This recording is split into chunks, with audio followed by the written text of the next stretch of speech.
So this is the complete exhaust system that's been dropped out of the 2017 Camaro, all the way from the exhaust tips. Got a little bit of resonation there. And then up here's where it ties into the headers.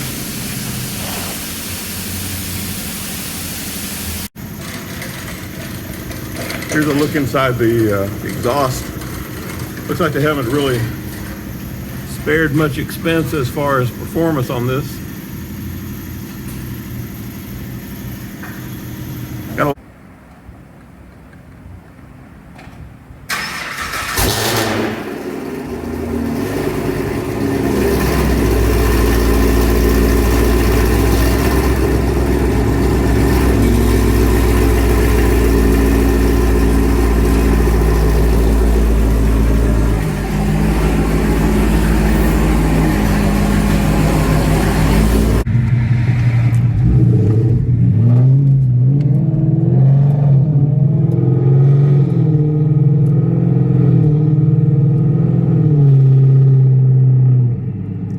This is definitely one of those cars I hear.